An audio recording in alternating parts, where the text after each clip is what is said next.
El secreto del alba. El ascenso de Elena Vidal. ¡Atención! Antes de que te sumerjas en esta historia de venganza y poder, si amas las narrativas donde la justicia triunfa, haz clic en suscribirse y activa la campanita. Dale un me gusta a este video si crees que la ambición de una mujer nunca debe ser subestimada. El despertar de una reina. Un plano abierto del skyline de Madrid, para luego enfocar el interior de un ático lujoso. La cámara se centra en una mujer elegante, pero visiblemente embarazada. Él era Marcos Beltrán, el titán de la industria inmobiliaria, un hombre cuya cara adornaba la portada de Forbes España, viviendo en un ático que rozaba las nubes sobre el madrileño barrio de Salamanca. Ella era Elena Vidal, su esposa brillante, bellísima, y a 7 meses de dar a luz a su primera hija. Parecía el lienzo de una vida perfecta. Pero en un único y brutal instante, ese mundo de oropel se hizo añicos. Él la cambió por un modelo más joven, su ambiciosa socia menor, Sofía Navarro, dejando a su esposa encinta solo con una miseria y el frío asfalto de las calles. Marcos creyó haberla destruido. Creyó que desaparecería, reducida a cenizas. Jamás imaginó que la mujer a la que desechó pasaría los siguientes 3 años forjando un imperio desde los escombros de su corazón roto. Esta es la increíble historia real de Elena Vidal. La mujer que no solo se desquitó, lo consiguió absolutamente todo. Ahora, escucha con atención, porque la mentira más grande del mundo se cuenta en el silencio de un hogar vacío. Parte 1. La caída en la jaula dorada. Las luces de la ciudad de Madrid se extendían bajo su ático del piso 80 como una alfombra de estrellas fugaces. Desde esta jaula dorada, que Marcos Beltrán había construido con tanto cuidado, Elena Vidal, de 30 años, se había sentido una vez la reina del mundo. El aire mismo era diferente allí arriba, más fino, más nítido, con olor a éxito y a perfume caro. Pero esa noche solo olía a mentiras. Elena se pasó una mano por la curva tensa de su vientre, una pequeña sonrisa involuntaria dibujándose en sus labios al sentir una patada suave desde dentro. Lucía. Ya habían decidido el nombre. Era lo único que se sentía real últimamente, esta nueva vida creciendo en su interior. Todo lo demás, las fiestas suntuosas, las páginas de la prensa rosa que los llamaban la pareja de oro de la ciudad, y especialmente el hombre que amaba, se sentía cada vez más lejano, como una fotografía desvaneciéndose. Marcos Beltrán, CEO del coloso inmobiliario Beltrán y Soto Inversiones, era un hombre esculpido a base de ambición y encanto. Cuando Elena lo conoció 5 años atrás, él era una estrella en ascenso, y ella era una arquitecta superdotada en arquitectura vanguardia, una de las firmas más prestigiosas de la ciudad, con su nombre ya vinculado a 2 diseños premiados. Eran una pareja perfecta, su visión para los negocios, su visión creativa. Habían planeado construir un imperio juntos.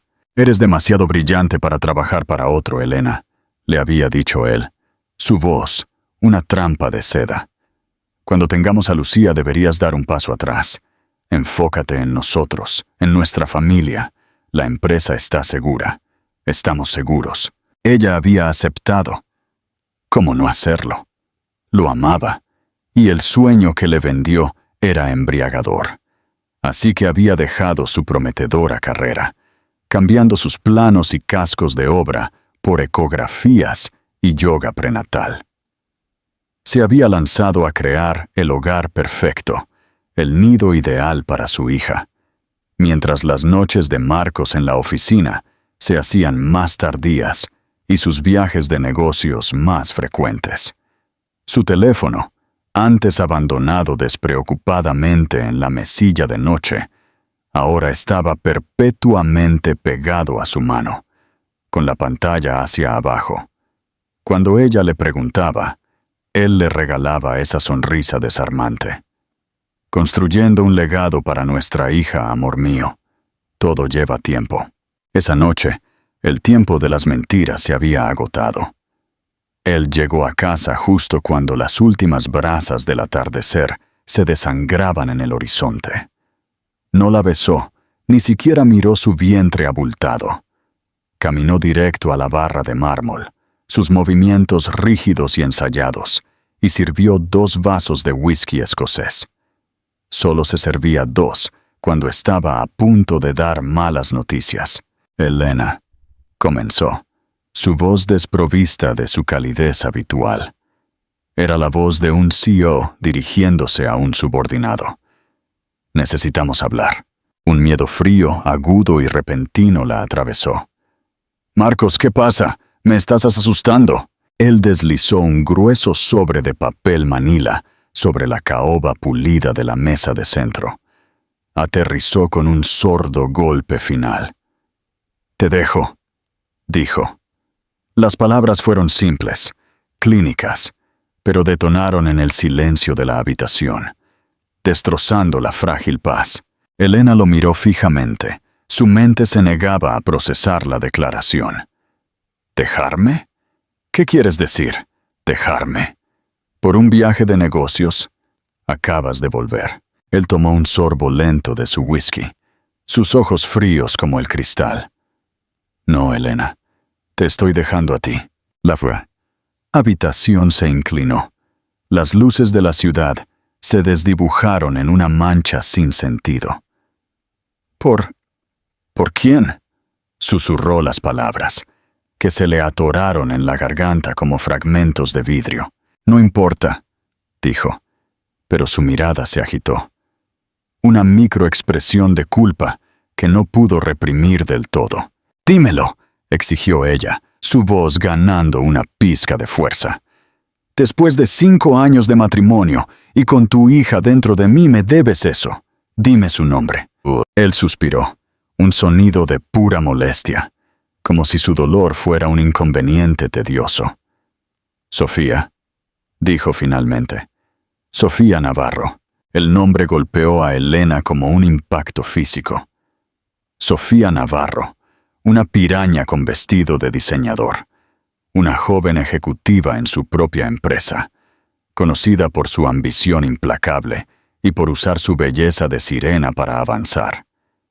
Elena la había conocido en funciones de la empresa. Había sentido los ojos codiciosos de la mujer puestos en su vida, en su marido. Lo había descartado como celos profesionales. Qué ingenua había sido. Ella me entiende, continuó Marcos, la justificación saliendo, ahora pulida y practicada. Ella entiende la presión bajo la que estoy. Es ambiciosa, impulsiva. Contigo, todos son sentimientos. Construir un nido.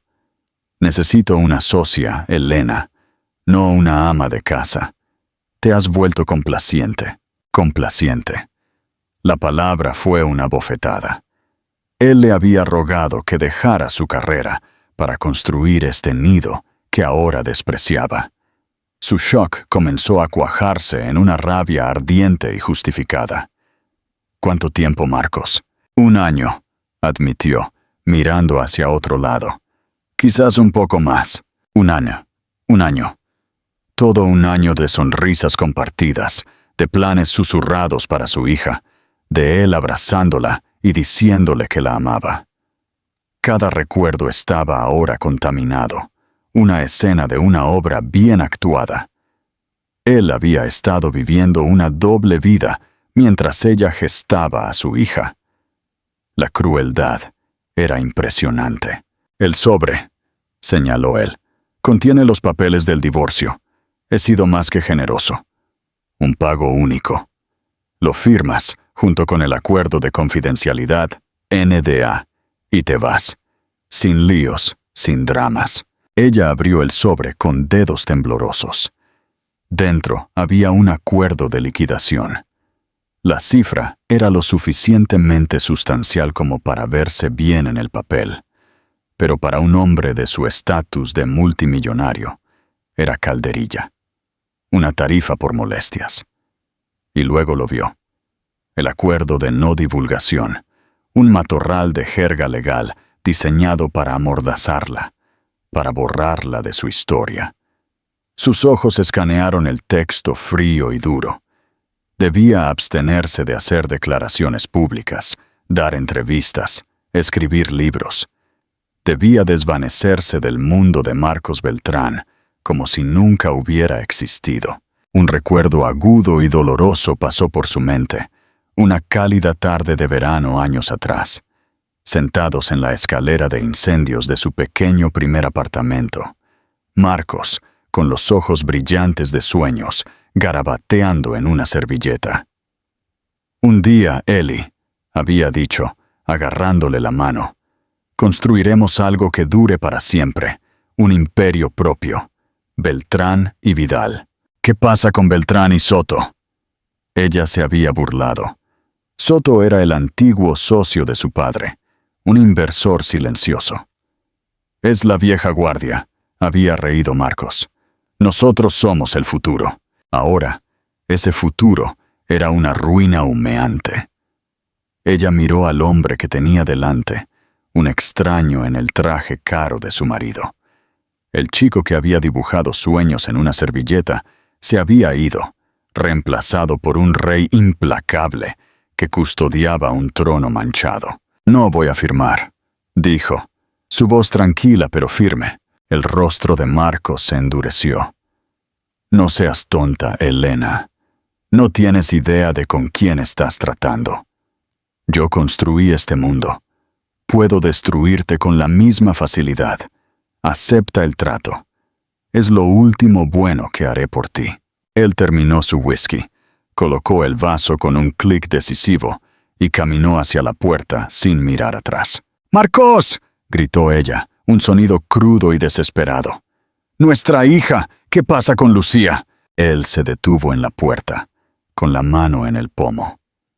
Por un instante fugaz, ella vio una grieta en su armadura, un destello de algo humano. Luego se fue, sellado con hielo. Sofía es joven. Tendremos nuestros propios hijos, dijo, las palabras colgando en el aire como veneno. Estarás provista. Eso es más de lo que la mayoría recibe. Y con eso, abrió la puerta y salió de su vida, dejando a Elena sola en el ático silencioso, los papeles de divorcio firmados en la mesa, como un certificado de defunción para la vida que una vez conoció. La jaula dorada se había abierto de golpe, no para liberarla, sino para arrojarla al frío. Las luces de la ciudad ya no parecían estrellas. Parecían los ojos burlones de un mundo que se había vuelto contra ella brutalmente. ¿Qué harías en el lugar de Elena? ¿Firmarías el NDA por el dinero o lo rechazarías para luchar por tu nombre, incluso si eso significaba la ruina inmediata? Déjanos tu opinión en los comentarios. Si sientes la rabia y la determinación de Elena, tómate un segundo para darle me gusta a este vídeo. Y no olvides compartirlo para que más personas descubran la increíble fuerza que se esconde en el fracaso. Parte 2. La forja del Fénix. La tercera mañana trajo a los abogados. No hombres de traje para una discusión civilizada, sino una notificación fría e impersonal deslizada por debajo de su puerta. Tenía 48 horas para desalojar la propiedad. El ático estaba únicamente a nombre de un fideicomiso controlado por Beltrán y Soto Inversiones. Ella nunca lo había cuestionado. Había confiado en él. El pánico, frío y agudo, finalmente rompió su estupor. Intentó llamar a su tarjeta de crédito para pagar un hotel, solo para encontrarse con una voz estéril y automatizada. Esta tarjeta ha sido cancelada. Intentó acceder a su cuenta bancaria conjunta, en la que había depositado sus ahorros cuando se casaron. El saldo era 0. Un historial de transacciones mostraba una única transferencia masiva a una cuenta offshore 2 días antes. Él la había eliminado sistemática, meticulosa y quirúrgicamente de su vida. El acuerdo generoso que había ofrecido ahora parecía una burla. Dependía de que ella firmara el NDA. Sin él, no tenía nada. Con él, tenía una miseria y una orden de silencio. Sin sus propios fondos, no tuvo otra opción. Un mensajero llegó, y ella cedió su voz, su historia, su nombre, a cambio de un cheque que no cubriría ni 3 meses de alquiler en una parte decente de la ciudad. Dejar el ático fue un borrón de humillación. El portero que la había saludado con un cálido «Buenos días, señora Beltrán», durante años, ahora miraba al suelo mientras ella luchaba con sus 2 maletas, una caja de efectos personales y el peso aplastante de su propio cuerpo. Él le sostuvo la puerta, su rostro una máscara de indiferencia profesional. Ya no era la señora Beltrán. Era un estorbo. Encontró un pequeño apartamento de una habitación en el barrio de Vallecas, un mundo de distancia de las relucientes agujas de la Castellana. El aire estaba espeso con el olor a cebolla frita y gases de escape. La pintura de las paredes se pelaba. El grifo de la cocina goteaba a un ritmo implacable y el radiador traqueteaba como una bestia moribunda. Esta era su nueva realidad. Desesperada, se tragó su orgullo y llamó a Javier Robles, su antiguo jefe en arquitectura vanguardia. Él siempre había sido su defensor, el que había predicho que ella sería una de las grandes. «Javier, soy Elena Vidal», dijo, tratando de mantener la voz firme. Hubo una larga pausa al otro lado de la línea. «Elena», dijo finalmente, su tono tenso. «Yo me enteré de lo que pasó. Lo siento. Necesito un trabajo, Javier», dijo ella. Yendo al grano. «Lo que sea. Puedo trabajar como freelance. Solo necesito trabajar». El silencio se alargó de nuevo, espeso con palabras no dichas. «No puedo, Elena», dijo él, su voz baja. «Aquí no hay nada para ti. Estamos reduciendo ese departamento. Mira, extraoficialmente, Marcos Beltrán tiene una influencia muy larga. Su empresa es ahora uno de nuestros clientes más grandes. Tenerte en nómina sería un conflicto de intereses. Sería imprudente. Te ven como un obstáculo. Lo siento de verdad». Él colgó. El tono de la línea zumbó en su oído, el sonido de cada puerta de su antigua vida cerrándose de golpe. Marcos no solo la había dejado, había salado la tierra a sus espaldas, asegurándose de que ni siquiera pudiera volver a la carrera que había abandonado por él. No solo la había destruido, la había vetado. Las semanas siguientes fueron una educación brutal en supervivencia. Navegó por la laberíntica burocracia de los servicios sociales. Su vientre embarazado, un testimonio silencioso de su caída en desgracia. Aprendió a presupuestar hasta el céntimo, a elegir entre comprar fruta fresca o pagar la factura de la luz a tiempo. La soledad era una presencia física, un manto pesado que no podía quitarse. Una tarde, luchando por subir los 5 tramos de escaleras con una bolsa de la compra, se le cayeron las llaves. Mientras se agachaba, una ola de mareo la invadió y se desplomó contra la pared. Las lágrimas de puro agotamiento y frustración finalmente se desbordaron. «Toma, querida, déjame ayudarte». La voz era amable, acentuada con el suave acento de Andalucía. Una anciana, con el pelo plateado trenzado en una pulcra corona y ojos que contenían toda una vida de sabiduría, le tendía las llaves. Era su vecina de al lado, una mujer a la que solo había saludado con un cabeceo en el pasillo. «Soy doña Carmen», dijo la mujer, ayudando a Elena con su bolsa. «Parece que llevas el peso del mundo, no solo un bebé». Ese pequeño acto de bondad rompió algo dentro de Elena.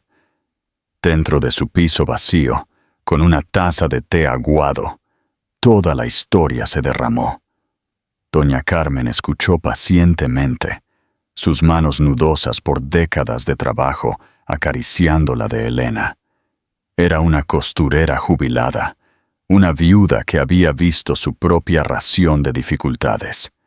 No ofreció palabras huecas o lástima, ofreció ayuda práctica. Cuando Elena se puso de parto 2 meses después, fue doña Carmen quien le sostuvo la mano en el taxi al hospital público.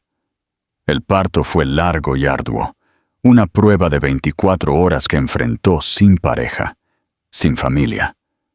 Pero cuando la enfermera finalmente colocó a la pequeña y gimiente bebé en sus brazos, un amor feroz y protector inundó a Elena, tan potente que eclipsó todo lo demás.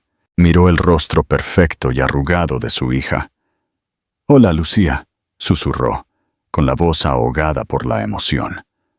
«Ahora somos tú y yo». La alegría de ese momento era pura y absoluta, pero estaba teñida por la amarga realidad de sus circunstancias. Mientras sostenía a su hija en la sala de hospital estéril y abarrotada, hizo un voto silencioso y solemne. No permitiría que la crueldad de Marcos Beltrán definiera sus vidas. No sería una víctima. Por Lucía, ella lucharía. No sabía cómo, pero al mirar los pequeños dedos acurrucados alrededor de los suyos, Elena supo que tenía que encontrar una manera. Esto ya no era solo supervivencia. Era construir un futuro real, sobre las ruinas del antiguo. Los siguientes 3 años se arrastraron, cada día un testimonio de la monotonía agotadora de la supervivencia. La ciudad que alguna vez fue el patio de recreo de Elena era ahora una capataz implacable. Su vida era un mosaico cuidadosamente construido de trabajos mal pagados, un patchwork de turnos diseñados alrededor del horario de la guardería de Lucía. Las mañanas las pasaba en la neblina grasienta de una cafetería, su delantal oliendo a café quemado y a tocino frito, mientras equilibraba platos y forzaba sonrisas por propinas que apenas cubrían el billete del metro. Las noches, después de recoger a una Lucía parlanchina y feliz, eran para una cena apresurada e historias antes de dormir, y las madrugadas, cuando la ciudad finalmente exhalaba y Lucía dormía, eran para su tercer trabajo: limpiar las oficinas vacías y sin alma de un bufete de abogados del centro, un fantasma recorriendo pasillos de poder a los que ya no podía acceder. Lucía era su sol, una niña brillante e inquisitiva, con la encantadora sonrisa de su padre y los ojos decididos de su madre. Ella ignoraba felizmente su pobreza, su mundo lleno de la magia de los dibujos con tiza en la acera, historias sobre princesas valientes que se salvaban a sí mismas, y el amor inquebrantable y que todo lo abarcaba de su madre. Elena la protegió de las duras realidades con la ferocidad de una leona. Los avisos de desalojo, las monedas cuidadosamente contadas en la tienda, el abrigo de invierno raído. Nada de eso tocó jamás a Lucía. La risa de su hija era el combustible que mantenía a Elena en marcha. Pero en las horas profundas y silenciosas de la noche, después de fregar los suelos de la oficina y vaciar las papeleras, emergió otra Elena. Esta era la arquitecta, la soñadora, la mujer que una vez había diseñado edificios premiados. En el pequeño rincón de su abarrotado apartamento, que ella llamaba su estudio, con una tableta de dibujo de segunda mano, que había comprado con las propinas ahorradas de un mes. Ella trabajaba. Desde la medianoche hasta las 3 de la mañana, alimentada por café instantáneo barato, ella diseñaba. Vertió toda su frustración, su ira, su creatividad reprimida en estos diseños. Eran radicales, innovadores y profundamente personales. Diseñó viviendas sostenibles y de bajo costo que se sentían como una comunidad, no como un complejo. Diseñó parques públicos que integraban la naturaleza con los paisajes urbanos de maneras que nadie más estaba imaginando. Esta era su rebelión, su grito silencioso contra el mundo que la había expulsado. Para dar voz a su trabajo, inició un blog. Lo llamó El Fénix Urbano, un nombre que se sentía tanto aspiracional como profundamente cierto. Bajo el seudónimo A.H. Fénix, publicaba sus renders, sus ensayos sobre el futuro de la arquitectura y sus críticas a las cajas de cristal estériles y orientadas al lucro que brotaban por toda la ciudad, muchas de ellas construidas por empresas como Beltrán y Soto Inversiones. El blog era un grito anónimo en el vacío digital, pero lentamente, milagrosamente, el vacío comenzó a responder. Al principio, eran solo unos pocos comentarios de estudiantes de arquitectura. Luego, otros profesionales comenzaron a tomar nota. Sus publicaciones se compartían en foros especializados. Sus ideas se debatían, se elogiaban, a veces se criticaban, pero estaban siendo vistas. El Fénix Urbano comenzó a cultivar un pequeño pero ferozmente leal grupo de seguidores, personas hambrientas de una visión de la arquitectura que tratara sobre personas, no solo sobre ganancias. Mientras tanto, el mundo de Marcos Beltrán continuaba girando en una órbita diferente. Él y Sofía Navarro eran los favoritos de la escena social y de negocios de Madrid. Sus fotos aparecían en revistas en galas, en yates, cortando cintas para nuevos y ostentosos rascacielos. Beltrán y Soto Inversiones era más poderosa que nunca. Pero si uno miraba de cerca, más allá de la apariencia brillante del éxito, las grietas comenzaban a aparecer. Sofía, ahora vicepresidenta senior, presionaba por más poder. Su ambición, una constante presión corrosiva sobre Marcos.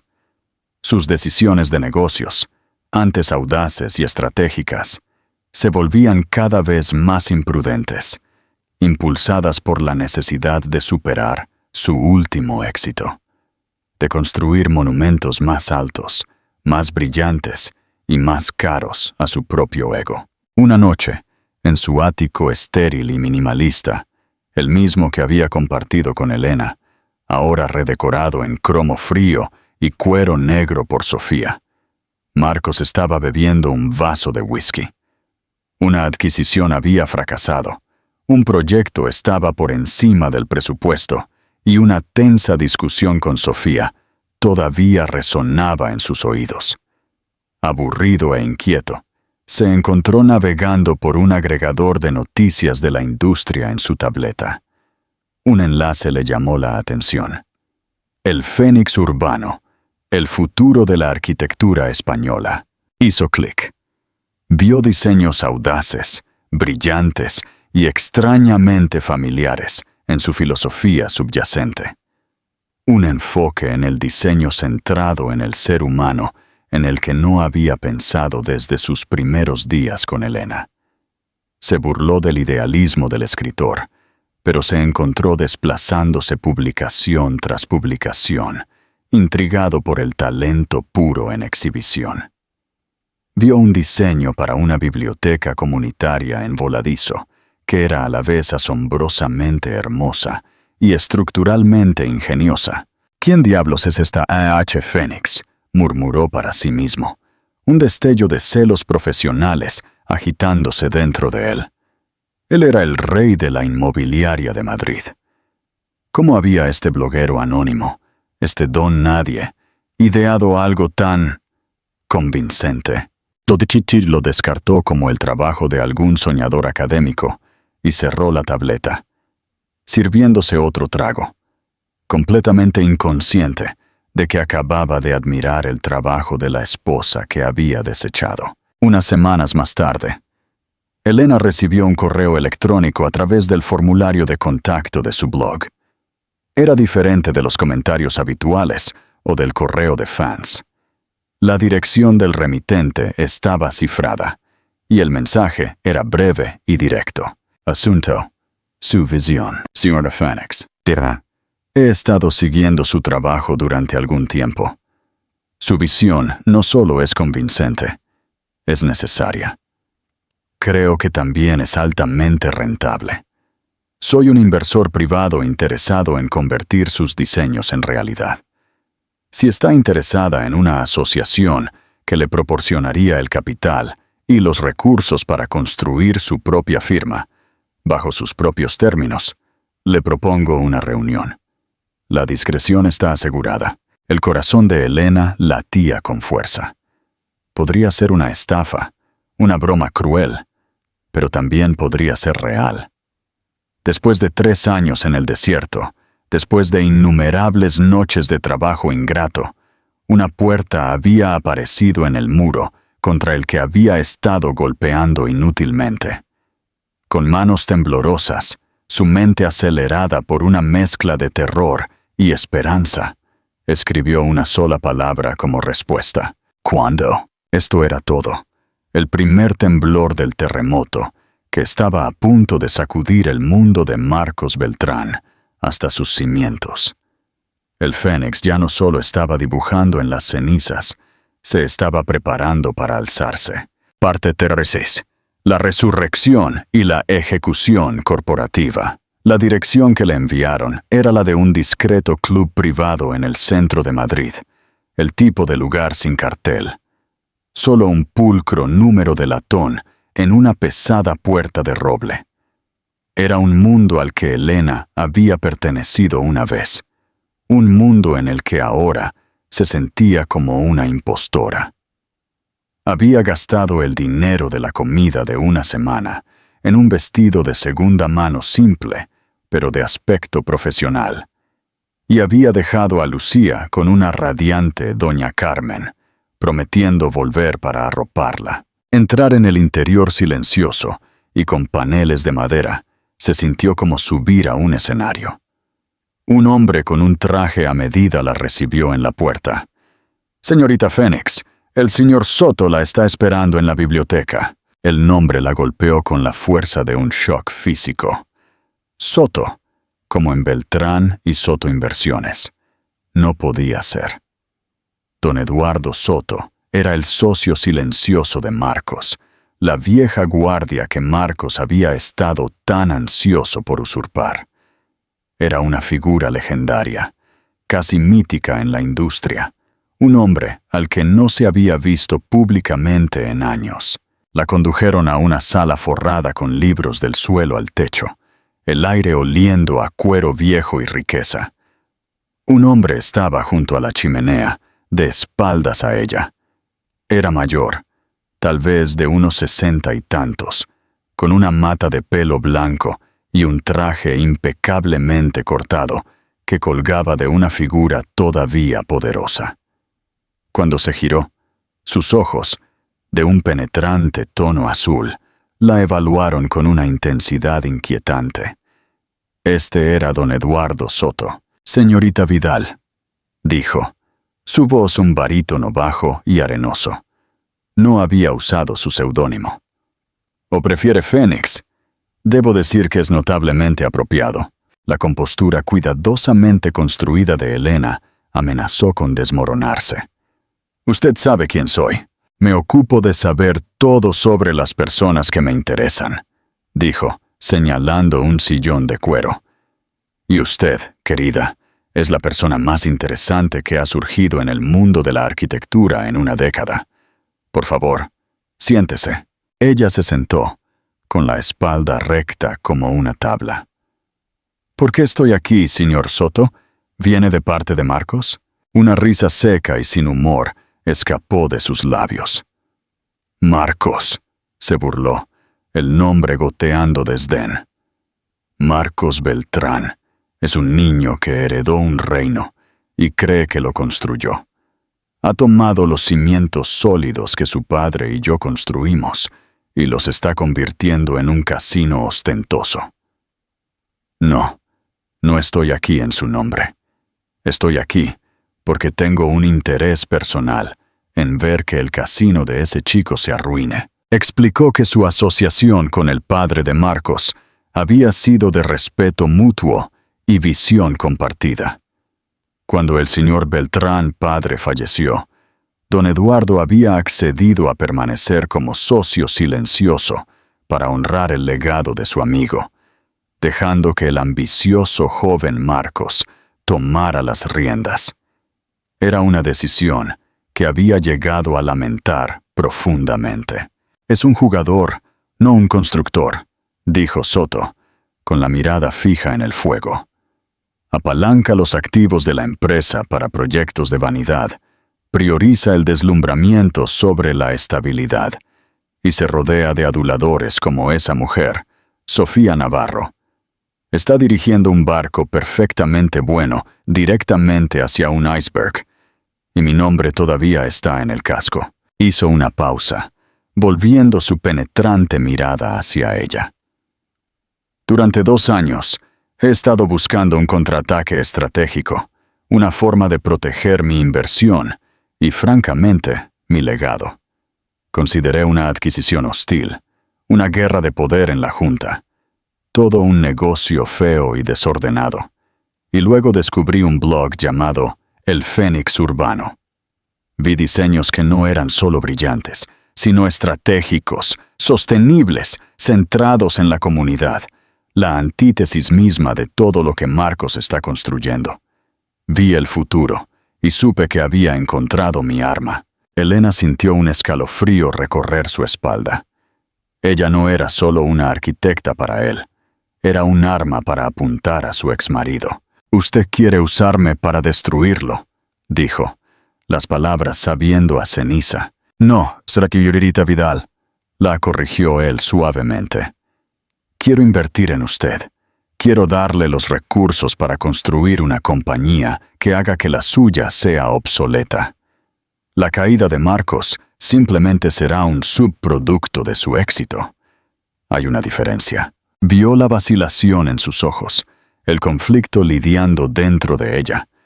Se inclinó hacia adelante, su voz suavizándose.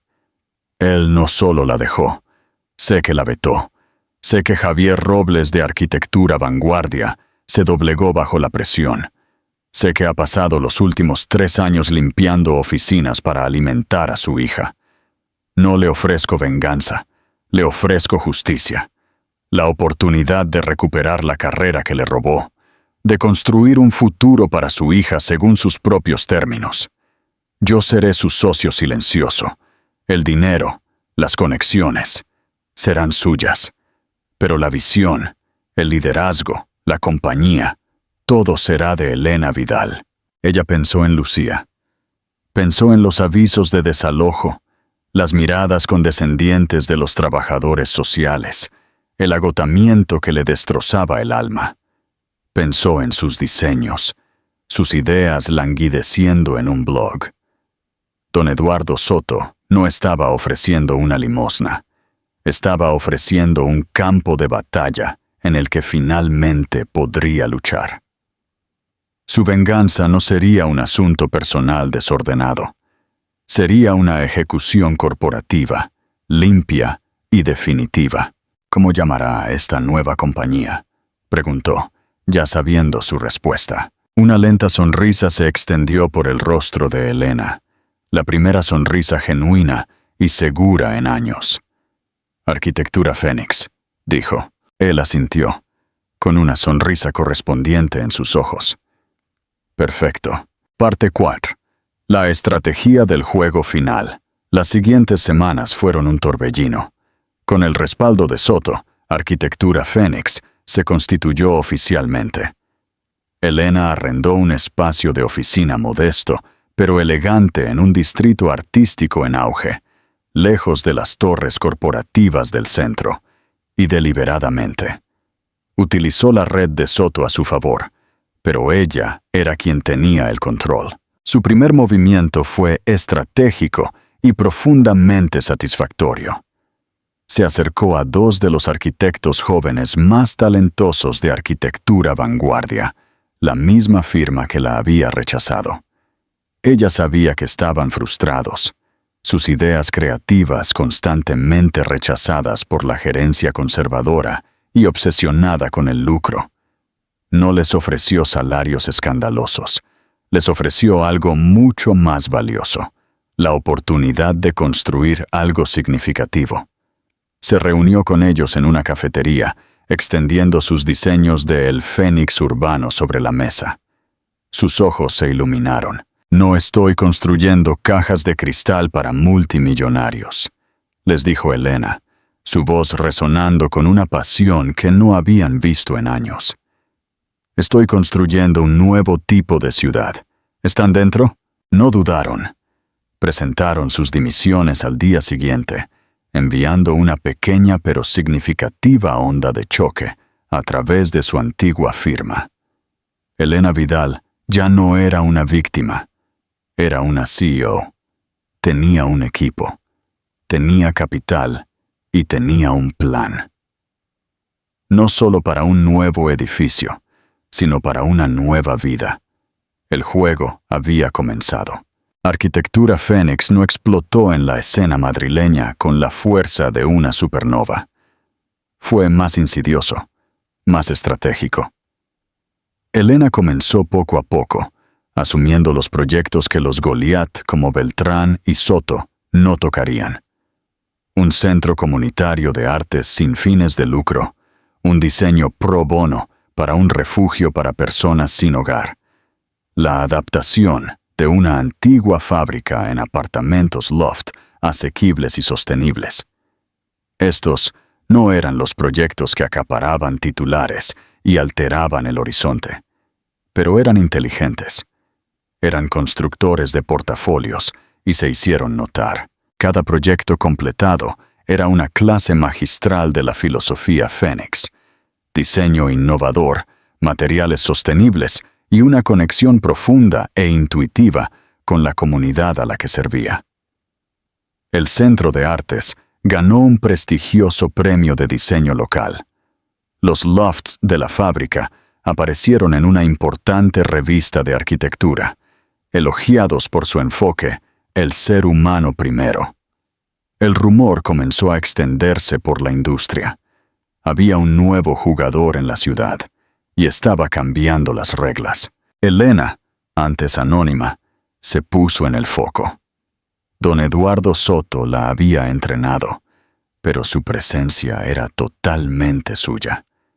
En las entrevistas, era serena, elocuente y ferozmente apasionada. No hablaba de su pasado, pero no necesitaba hacerlo. Los medios, olfateando los contornos de una historia espectacular, comenzaron a reconstruirla. La narrativa era irresistible. La madre soltera desechada por un magnate despiadado que había construido una empresa visionaria desde cero. No era solo una arquitecta, era un símbolo de resiliencia. El éxito de Fénix comenzó a tener un efecto tangible en Beltrán y Soto Inversiones. Un ayuntamiento progresista, enamorado de la visión comunitaria de Fénix, adjudicó un lucrativo proyecto de parque público a la firma de Elena, un proyecto que Marcos había considerado seguro.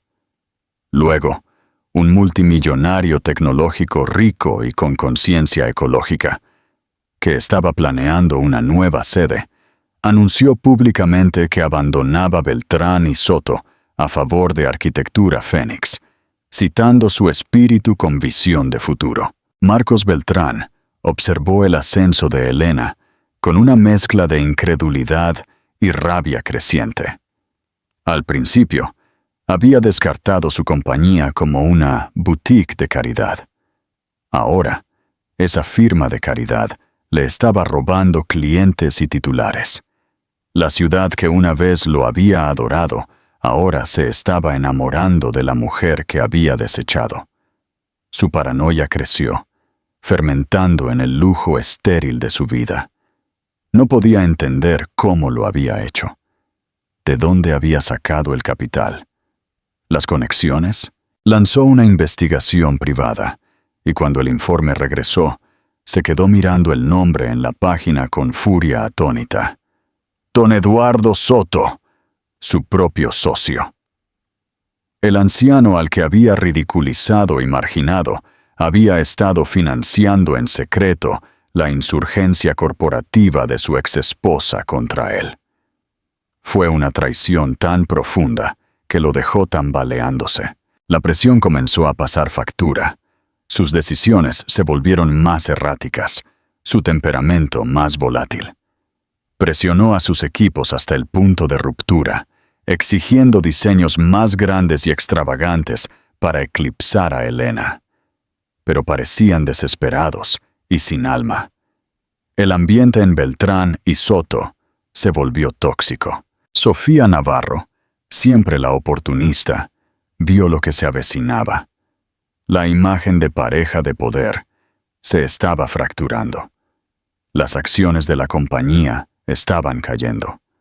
Marcos se estaba convirtiendo en un lastre, no en un activo.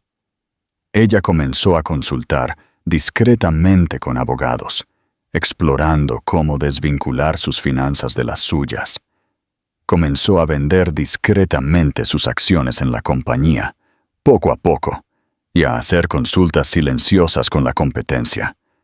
Una de esas consultas fue un correo electrónico cuidadosamente redactado a un ejecutivo de Arquitectura Fénix, tanteando el terreno. La confrontación inevitable ocurrió en una gala de premios de la industria. Elena estaba allí para aceptar un premio Visionaria del Año. Marcos estaba allí porque tenía que estarlo. Su presencia, un requisito para mantener la ilusión de su dominio. Él observó desde su mesa cómo ella caminaba hacia el escenario, radiante con un vestido negro simple y elegante, una imagen de gracia y poder. Su discurso de aceptación fue corto e impactante. Habló de construir comunidades, no solo edificios. Habló de la arquitectura como un derecho, no como una indulgencia. Nunca mencionó su nombre, pero cada palabra era una condena a toda su filosofía. Más tarde, él la acorraló cerca de la terraza. Las luces de la ciudad centelleando detrás de ellos como una escena de su pasado. «Esto es todo un espectáculo que estás montando, Elena», se burló, su voz baja y venenosa. «Tú y esa vieja serpiente de Soto». Elena lo miró, no con el dolor de una esposa abandonada, sino con la fría evaluación de una CEO rival. Los años de angustia habían forjado algo irrompible dentro de ella. Ya no le tenía miedo. «No es un espectáculo, Marcos», respondió ella con calma. «Son solo buenos negocios. ¿Crees que puedes enfrentarte a mí?» Él soltó una risa áspera y fea. «Te enterraré. Le diré al mundo todo, lo inestable y emocional que eras». Ella lo interrumpió, su voz bajando a un susurro helado. «Hazlo. Arrastra el nombre de tu esposa embarazada por el barro, y mira cómo te va eso en la prensa. Crees que pareces un titán ahora. Parecerás un monstruo. La mujer que intentaste destruir, la que llamaste complaciente y sin inspiración, es la que te está volviendo obsoleto. Tu error no fue dejarme, Marcos. Tu error fue subestimarme». Ella sostuvo su mirada durante un largo momento, dejando que la verdad de sus palabras se hundiera. Él no vio miedo en sus ojos, ni afecto persistente. Solo vio a una oponente formidable que sabía exactamente dónde golpear. Sin otra palabra, Elena se dio la vuelta y se fue, dejándolo solo en la terraza, el frío del aire nocturno penetrando en sus huesos. Ya no estaba mirando a su esposa desechada. Estaba mirando a la arquitecta de su ruina. El Fénix había resucitado, y su sombra comenzaba a eclipsar todo su imperio. En este momento, Marcos ve que Elena no busca venganza personal, sino justicia corporativa. ¿Crees que la justicia es más satisfactoria cuando es fría y estratégica o cuando es emocional y explosiva? Déjanos tu comentario con tu punto de vista. El duelo entre Arquitectura Fénix y Beltrán y Soto Inversiones se convirtió en la comidilla del mundo financiero de Madrid. Fue una batalla de filosofías representada en acero, vidrio y hormigón. Por cada torre extravagante y sin alma que Marcos anunciaba, Elena contrarrestaba con un proyecto elegante, sostenible y aclamado por la crítica que ganaba los corazones de la ciudad y sus planificadores. Su imperio, construido sobre las arenas movedizas del ego y el apalancamiento, comenzó a desmoronarse bajo el peso de su propia arrogancia. Sus apuestas habían fracasado. Un proyecto de condominios de lujo en Dubái se arruinó, exponiendo a la empresa a una deuda externa masiva. Su comportamiento cada vez más errático en las reuniones de la Junta alejó a los pocos aliados que le quedaban. El último y desesperado clavo en su ataúd fue un intento de asegurar una fusión con un conglomerado internacional más grande. Hicieron su diligencia debida y vieron la verdad. Beltrán y Soto era un castillo de naipes apuntalado por la deuda y un CEO cuya reputación estaba hecha jirones. El acuerdo colapsó espectacularmente. Mientras Marcos luchaba contra los incendios, Elena jugaba un juego diferente, mucho más estratégico. Su objetivo no era Beltrán y Soto. Eso sería demasiado fácil, demasiado directo. Su venganza iba a ser más poética. Con la guía y el capital de don Eduardo Soto, ella había estado comprando acciones de forma discreta, paciente y anónima en otra compañía. Arquitectura Vanguardia. Era la firma que había nutrido su talento y luego la había expulsado por orden de Marcos. Era la firma donde Javier Robles, su antiguo mentor, todavía se sentaba como CEO. Un hombre que había cambiado su lealtad por un lucrativo contrato con la empresa de Marcos. Vanguardia estaba luchando, una firma de nivel medio, siendo exprimida por gigantes como Beltrán y Soto y visionarios ágiles como Fénix. Sus acciones estaban infravaloradas y sus accionistas se estaban inquietando. Estaba madura para la cosecha. A través de una serie de corporaciones fantasma establecidas por el equipo legal de Soto, Elena se convirtió en su mayor accionista individual. Nadie en la Junta lo sabía. Solo veían a un misterioso nuevo inversor aumentando constantemente su participación. El día que alcanzó una participación mayoritaria, actuó. Se envió un correo electrónico a la Junta de Arquitectura Vanguardia, invocando una cláusula en los estatutos corporativos que permitía al accionista mayoritario convocar una reunión de emergencia. La agenda se catalogó como propuesta de adquisición estratégica. Los miembros de la Junta se reunieron en su elegante y estéril sala de conferencias, la misma sala en la que Elena había presentado una vez sus diseños. Había una energía nerviosa en el aire. Javier Robles, con el rostro marcado por la preocupación, estaba de pie a la cabecera de la mesa. La puerta se abrió y entró el abogado principal de don Eduardo Soto. Buenos días, caballeros. El accionista mayoritario de esta empresa tiene una propuesta para ustedes. Han autorizado la adquisición de Arquitectura Vanguardia en su totalidad. El acuerdo no es negociable y está abrumadoramente respaldado por el interés de los accionistas. Una ola de murmullos recorrió la sala. ¿Quién es el accionista?, exigió Robles. El abogado simplemente sonrió y se hizo a un lado, sosteniendo la puerta abierta. Elena Vidal entró. Un silencio atónito y absoluto se apoderó de la sala. Las mandíbulas cayeron. Literalmente. Javier Robles la miró fijamente, su rostro palideciendo. Parecía haber visto un fantasma. Ella no era la mujer desesperada y embarazada que le rogaba por un trabajo. Iba vestida con un traje de poder a medida e imponente.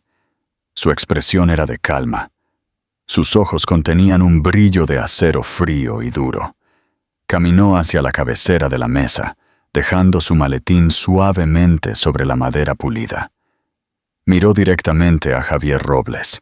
«Hola, Javier», dijo, su voz uniforme y clara, resonando con una autoridad que él nunca le había oído antes. Ha pasado mucho tiempo. No necesitó levantar la voz. Su sola presencia fue un trueno. Ya no era la carga, era la dueña. A partir de las 9 de esta mañana, anunció a la sala atónita, Arquitectura Fénix ha adquirido una participación mayoritaria en esta firma. Ahora somos su empresa matriz. Ella dejó que eso se asimilara, su mirada recorriendo los rostros de los hombres que la habían considerado no apta para el empleo. Luego sus ojos se posaron de nuevo en el hombre pálido y tembloroso al final de la mesa. «Hace 3 años», dijo, su voz peligrosamente baja, «vine a usted en busca de ayuda». Era una empleada leal que le había dado a esta firma algunos de sus trabajos más aclamados. También estaba embarazada y desesperada, y usted me dijo que era un lastre. Dijo que no era prudente asociarse conmigo porque tenía miedo de perder el negocio de Marcos Beltrán. Ella hizo una pausa, dejando que el recuerdo colgara en el aire como una guillotina. «Bueno, el negocio de Marcos Beltrán ahora no vale nada, y usted, Javier, hizo una mala inversión. Cambió su integridad por un cliente que ya estaba en un barco que se hundía. Eso no es solo desleal, es una mala gestión». Miró alrededor de la sala. Arquitectura Fénix se trata de visión, lealtad y coraje. Se trata de construir cosas que duren. No tenemos sitio para nadie que no comparta esos valores. Ella dirigió toda su atención de nuevo al hombre pálido y tembloroso. «Javier Robles», dijo, las palabras claras y definitivas, «está despedido». La noticia de la adquisición hostil y el despido dramático envió un terremoto a través de la industria. Beltrán y Soto Inversiones, ahora completamente aislada y con hemorragia financiera, se declaró en bancarrota una semana después. Fue jaque mate. Elena no solo había derrotado a su rey, había capturado todo el tablero. La caída de Marcos Beltrán fue tan rápida como brutal. El proceso de bancarrota lo despojó de todo: la empresa, el ático, el jet privado. Fue un paria en el mundo que una vez había gobernado, una historia de advertencia susurrada en los cócteles. Sofía Navarro, siempre la superviviente, había desaparecido mucho antes del colapso final, habiendo cobrado sus acciones y mudándose a Europa, su nombre resurgiendo meses después del brazo de un banquero suizo. Ella nunca había sido una socia, había sido una pasajera y había saltado del barco a la primera señal de problemas. La última vez que Elena vio a Marcos no fue en una sala de juntas o un juzgado, sino en un momento fugaz y anónimo. Iba en un coche oficial, camino a una reunión de obra cuando lo vio en la calle. Era un fantasma de su antiguo yo, más delgado, encorvado, su traje caro reemplazado por ropa que no le quedaba del todo bien. Estaba mirando hacia la nueva sede de Arquitectura Fénix, un impresionante e innovador edificio que acababa de ganar el codiciado Premio Pritzker el más alto honor en arquitectura. Su rostro era una máscara de hueco arrepentimiento. Sus ojos se encontraron por una fracción de segundo a través del cristal tintado. No quedaba ira en su mirada, solo la vasta y vacía extensión de la derrota. El coche siguió adelante, y él se fue. La victoria de Elena fue completa, pero no sabía a venganza. Sabía a reivindicación. Su enfoque no estaba en el imperio que había derrocado, sino en el que estaba construyendo. El escenario final de su transformación no se estableció en una torre corporativa, sino en un terreno una vez abandonado en Usera. Era un terreno que Beltrán y Soto había adquirido hace años, programado para otro rascacielos de lujo que habría proyectado una sombra sobre el barrio de clase trabajadora. Ahora era el sitio de la gran inauguración del Centro Comunitario Lugar de Lucía. Era la obra maestra de Elena, un hermoso edificio lleno de luz que albergaba una guardería, una biblioteca pública, un centro de formación laboral y un jardín en la azotea que proporcionaba productos frescos para la comunidad local. Era todo lo que ella creía que la arquitectura debería ser: esperanzadora, útil y humana. Setiboa había reunido una multitud para la ceremonia de apertura: funcionarios de la ciudad, líderes comunitarios y las familias que usarían el centro. En la primera fila estaba doña Carmen, sus ojos brillando con lágrimas de orgullo. A su lado, inquieta con un bonito vestido amarillo, estaba Lucía, ahora una niña de 6 años de ojos brillantes, mirando a su madre en el podio con pura adoración. Elena se acercó al micrófono, el sol poniente brillando en el edificio detrás de ella. «Dicen que la mejor venganza es vivir bien», comenzó, su voz clara y fuerte, resonando sobre la multitud. «Pero he aprendido que eso no es del todo correcto. La mejor venganza es construir bien. Se trata de tomar las piezas rotas de tu vida y usarlas, no para levantar una fortaleza de ira, sino para sentar las bases de algo mejor, algo que sirva a los demás». Habló no de sus luchas personales, sino del poder de la comunidad, de la resiliencia y de la responsabilidad compartida de construir un mundo que nuestros hijos se sintieran orgullosos de heredar. Su mirada encontró a Lucía entre la multitud, y una sonrisa cálida y genuina iluminó su rostro. «Este edificio lleva el nombre de mi hija, Lucía», dijo, «para recordarme a mí y a todos nosotros que nuestro verdadero legado no está en los horizontes que dominamos, sino en los futuros que ayudamos a crecer». Más tarde, después de los discursos y los aplausos, se paró en el jardín de la azotea con Lucía, mirando la ciudad en expansión. El horizonte de Madrid, donde se había desarrollado su antigua vida, era visible en la distancia, pero ella le daba la espalda. Estaba mirando hacia adelante, al barrio vibrante que su trabajo estaba ayudando a revitalizar. Ya no era Elena Beltrán, la esposa del millonario, ni era solo A.H. Fénix, la bloguera anónima. Era Elena Vidal, la CEO de Arquitectura Fénix, una visionaria que estaba remodelando la ciudad y una madre que había construido un mundo seguro y hermoso para su hija. La venganza definitiva no fue destruir a Marcos Beltrán, fue demostrar que él estaba equivocado. Fue construir una vida tan llena de propósito, integridad y amor, que su traición se convirtió en nada más que el prólogo de una historia mucho más grande. Ella era la arquitecta de su propia vida, y los cimientos eran irrompibles. Narrador. La increíble historia de Elena Vidal es un poderoso testimonio de la fuerza inquebrantable del espíritu humano. Es un viaje que nos lleva desde las cimas del lujo hasta los valles desolados de la traición, y de vuelta a una cumbre mucho más grande que la que dejó atrás, una cumbre que construyó con sus propias manos. Su historia demuestra que nuestras heridas más profundas pueden convertirse en la fuente de nuestro mayor poder, y que el verdadero éxito no se trata de obtener venganza, sino de reescribir tu propio destino. ¿Qué encontraste más inspirador en el regreso de Elena? ¿Alguna vez has sido testigo de alguien que convirtió un revés devastador en su triunfo final?